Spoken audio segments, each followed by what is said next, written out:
Los fondos de bolsa española no consiguen convencer a los españoles, o al menos han perdido el interés, y desde finales de 2018 esta categoría ha perdido la mitad de su patrimonio y se ha convertido en una de las que menos entradas netas está teniendo en el año, con tan solo 102 millones de euros, a pesar del cambio de rumbo en los mercados gracias a las primeras vacunas contra el COVID. Los fondos de bolsa española sufrieron el año pasado la salida de 1.000 millones y su patrimonio se ha reducido a 3.527 millones de euros. Esto sí que merece una profunda reflexión por parte de todos, o eso al menos creo yo. Fernando Luque es editor jefe de Morningstar. Hola Fernando, ¿qué tal? Muy buenas tardes, ¿cómo estás?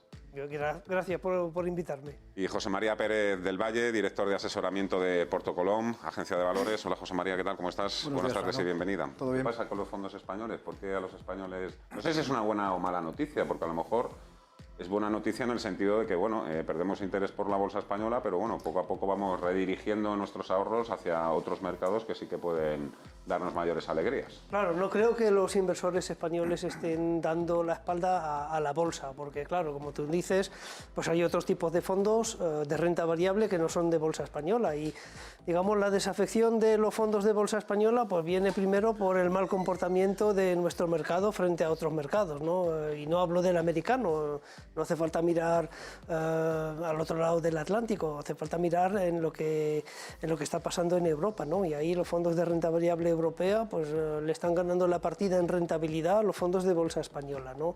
Y luego decía que no le están dando la espalda a la bolsa porque, claro, estamos mirando una categoría específica de renta variable. Si miramos lo que son los fondos de renta variable y especialmente también los fondos internacionales, porque una de las grandes tendencias que hemos visto estos últimos años es que los españoles invierten pues cada vez más en fondos extranjeros, ¿no? Lo cual es bueno porque hay competencia y eso hace que pues miren más allá de nuestras fronteras, ¿no?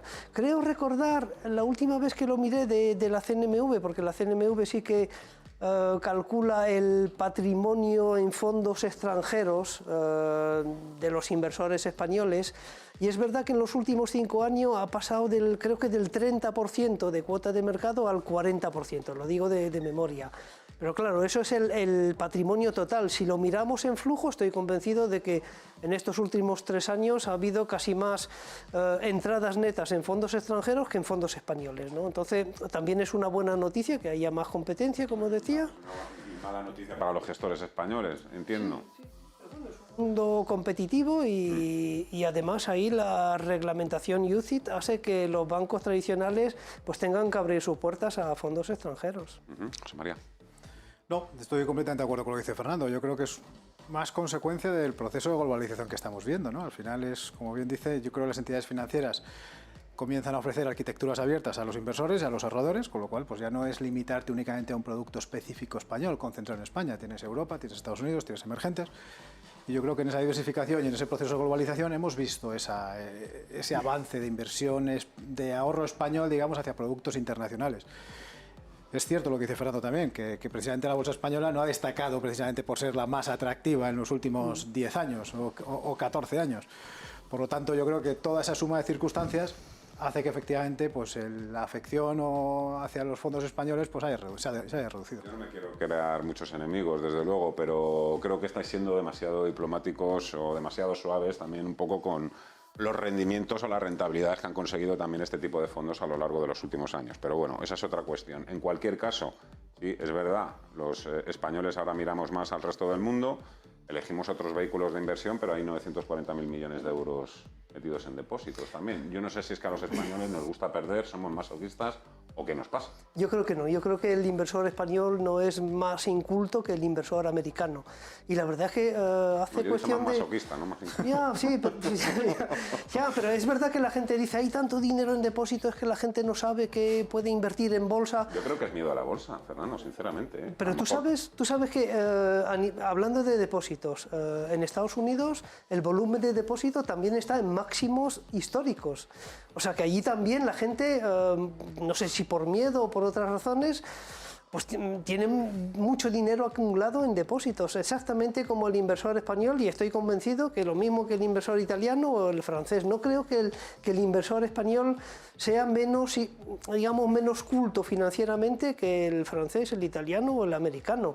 Yo creo que forma parte un poco de del universo de los inversores en general, que hay evidentemente inversores a los que, pues, entre comillas, le asusta un poco las inversiones en bolsa, ¿no? Y prefiere tener el dinero cautivo que invertirlo en bolsa. Pero te digo, eso pasa también en Estados Unidos, en Italia y en Francia.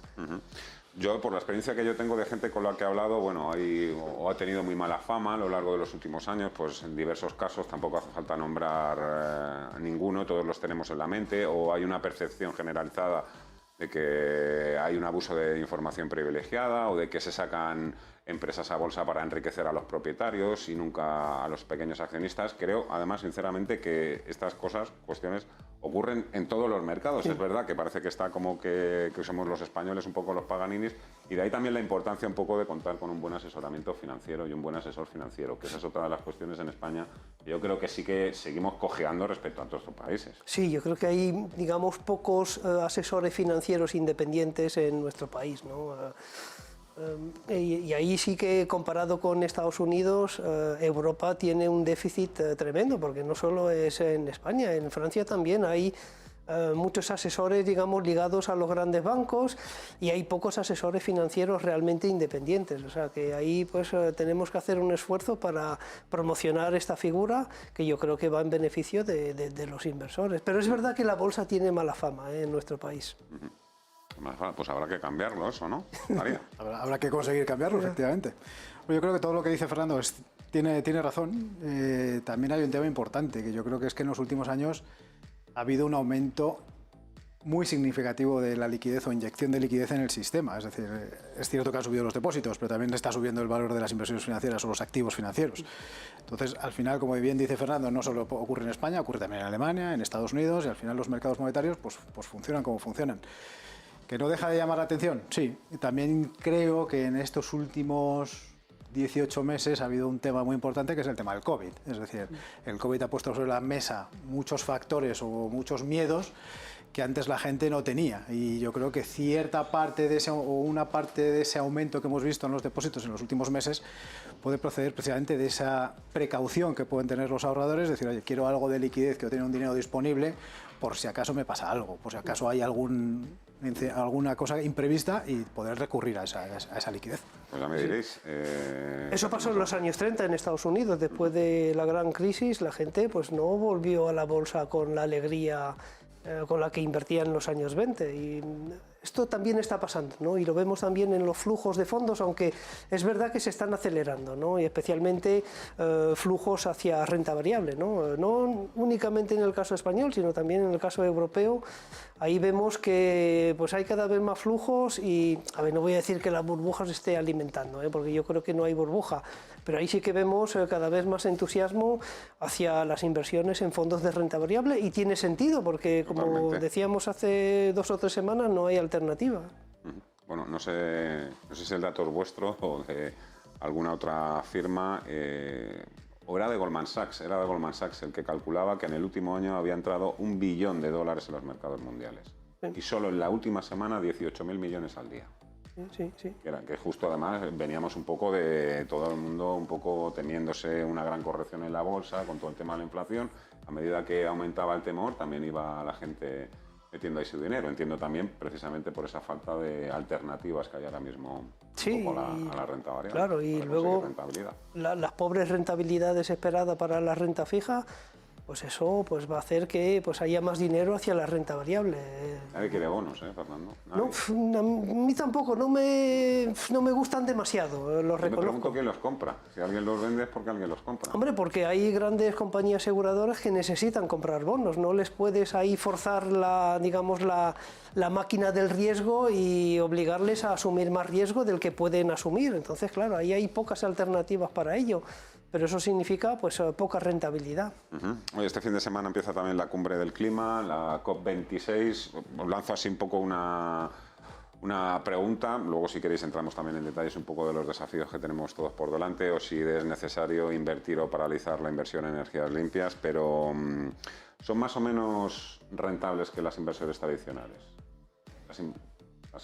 Sí, todo lo relacionado con la sostenibilidad. A ver, nosotros lo que pensamos... Mejor que tú, para aclararnos este punto. A ver, es verdad que si comparas periodos determinados, pues tendrás periodos donde los fondos sostenibles lo han hecho mejor y periodos donde los fondos tradicionales lo han hecho mejor que los fondos sostenibles, especialmente en esta última época, porque hablo de los últimos 12 meses, por ejemplo, donde hemos visto, por ejemplo, el sector energético despuntar fuertemente en bolsa, y claro, los fondos, digamos, sostenibles, pues están ahí un poco cojos del sector energético, ¿no? Y esto hace que los fondos tradicionales pues le pueden ganar la partida a los fondos sostenibles, pero en general, y si comparamos índices con la misma ponderación a nivel de sectores, porque a nivel energético también se pueden seleccionar compañías que están o que son más sostenibles que otras. Y si hacemos ese ejercicio, lo que vemos es que no hay grandes diferencias de rentabilidad. Tampoco voy a decir que los fondos sostenibles son más rentables que los fondos tradicionales. Yo creo que no hay que ir, digamos, por esa vía. Hay que ir por la vía de que la sostenibilidad no retrae o no impide, digamos, obtener las mismas rentabilidades que los fondos tradicionales. ¿Y los españoles somos más o menos desconfiados que otros, los americanos, los europeos, en cuanto a la medición, a la métrica de esa sostenibilidad? Yo creo que lo mismo. Es verdad que hay una... ¿Y esa desconfianza es elevada? Sí, yo creo que a nivel del retail, del inversor particular, todavía no ha calado el mensaje de la inversión sostenible, es mi impresión, ¿no? Bueno, yo sé que hay encuestas ahí que te pueden demostrar lo contrario, pero yo mi interactuación con inversores tradicionales dicen que, bueno, sí, está bien, pero yo lo que quiero es rentabilidad. Y precisamente el mensaje que hay que aportar es que invertir de forma sostenible pues no detrae rentabilidad, pero es verdad que cuesta, por lo menos en mi experiencia. ¿Y según la tuya, José María? Bueno, nosotros la verdad es que aquí, como bien dice Fernando, depende un poco del periodo que cojas, ¿no? Al final, cuando comparas una serie con otra, todo depende de cuándo empieza y cuándo acaba. Al final, según la fecha que cojas, te va a salir una foto, te va a salir otra. ¿Qué nos dice el sentido común? Pues evidentemente que compañías que respetan o siguen criterios, digamos, de ASG, medio ambiente, responsabilidad social y buen gobierno corporativo, al final están reduciendo su riesgo, tanto un riesgo financiero como un riesgo reputacional, con lo cual la prima de riesgo que le puede exigir un inversor a esa compañía va a ser menor, con lo cual puede cotizar más alto o en términos relativos más caro, por decirlo de alguna manera, que una compañía que no sigue esos criterios, ¿no? Porque al final esas compañías teóricamente tienen menos riesgos, te van a dar menos sustos, menos sorpresas negativas, con lo cual te sientes bastante más cómodo. Y nosotros yo esto lo comparo como cuando eres padre o madre y tienes a dos hijos que están estudiando, buen estudiante, tienes un hijo que es muy buen estudiante y el hijo que es muy mal estudiante. Tú sabes que el hijo que es muy buen estudiante tiene mucha más probabilidades de llegar a buen puerto su formación académica, incluso estudiar una carrera universitaria, que el que es mal estudiante. El que es mal estudiante en un cierto momento de su vida, pues posiblemente igual le vaya mejor porque ha tenido suerte y el examen le sale bien y saca mejor nota.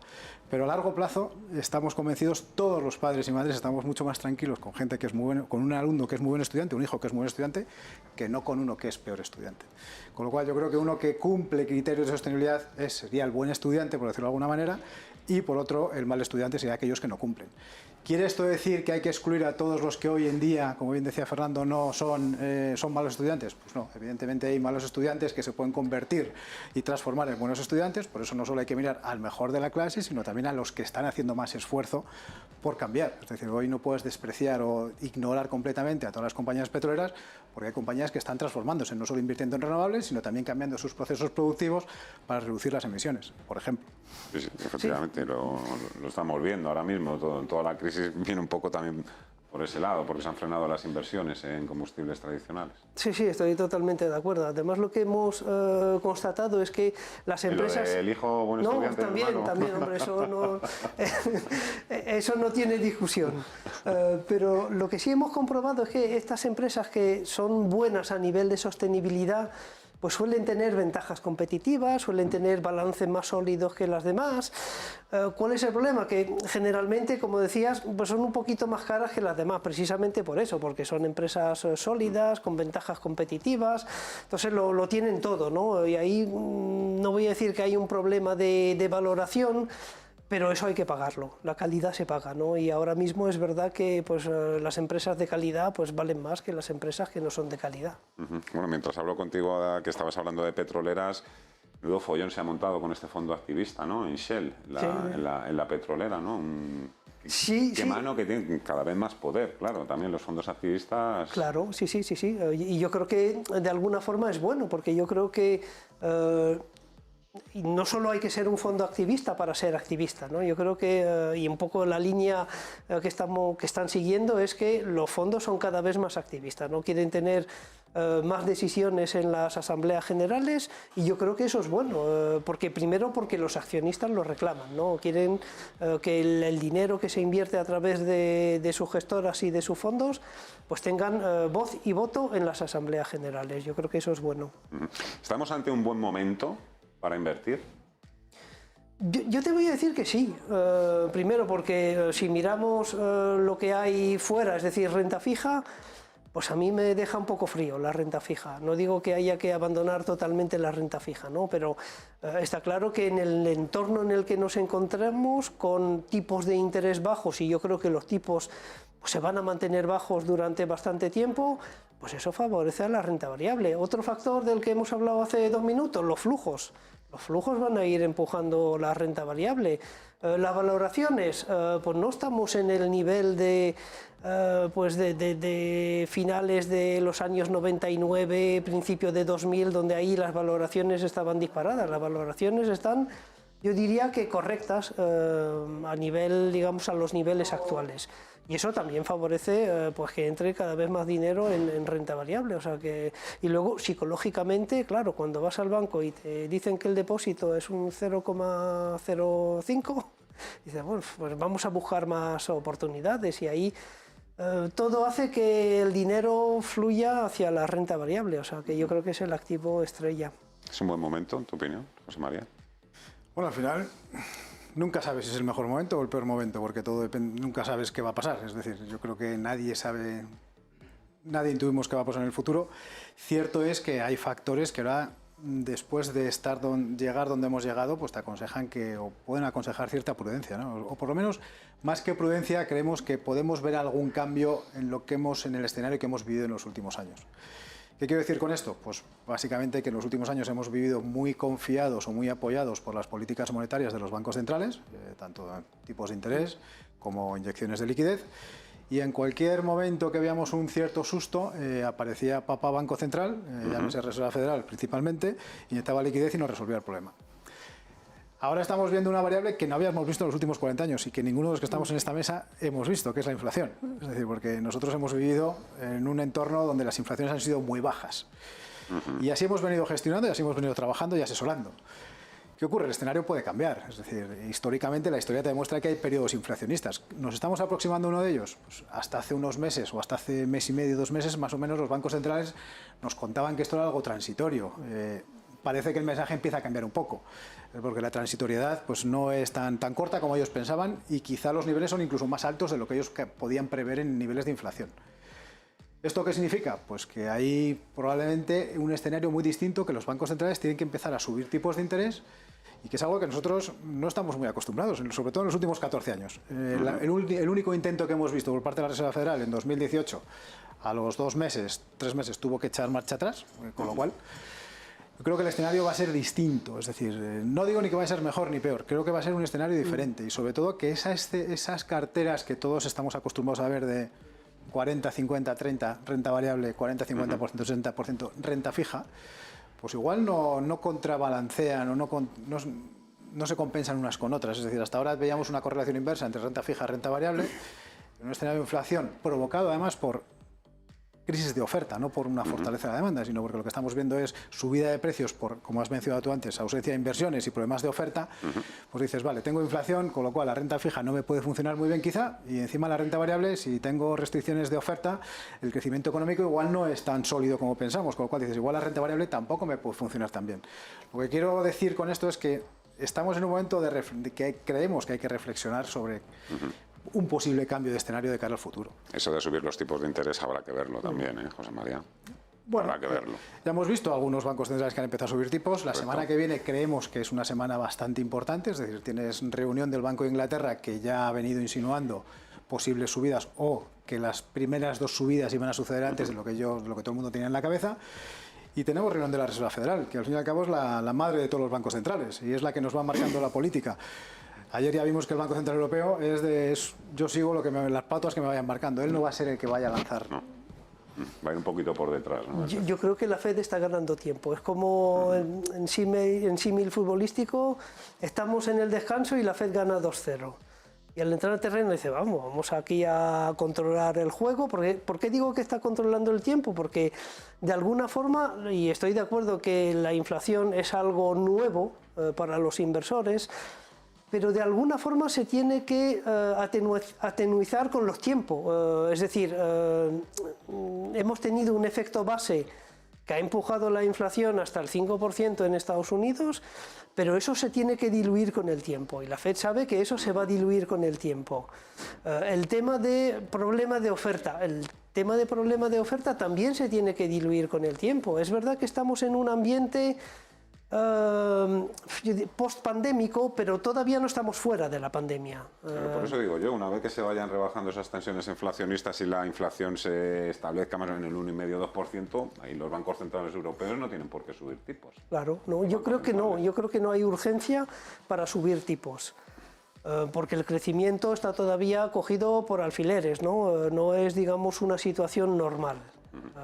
Y luego, tipos de interés a largo, porque claro, el problema de subir los tipos de interés a corto es que no sabe si se van a trasladar a los tipos largos, ¿no? Y yo creo que la Fed no tiene ganas de que eso se traslade a los tipos largos, porque ahí, pues, lo hemos mencionado algunas veces, el mercado inmobiliario en Estados Unidos pues está calentito, los tipos hipotecarios están referenciados a los tipos largos, ¿no? Yo creo que es meterse ahí Creo que fue ayer, además, por primera vez que el 20 años americano superó en rentabilidad por primera vez en la historia del 30 años. Sí. Esto ya también son cuestiones que vosotros mismos nos tendréis que explicar algún día por qué suceden estas cosas también. Pero hablando de tipos de interés, el tipo a 10 años en Estados Unidos está al 1,6. Aunque me suba al 2%, sería por debajo de la media de los últimos... Sí.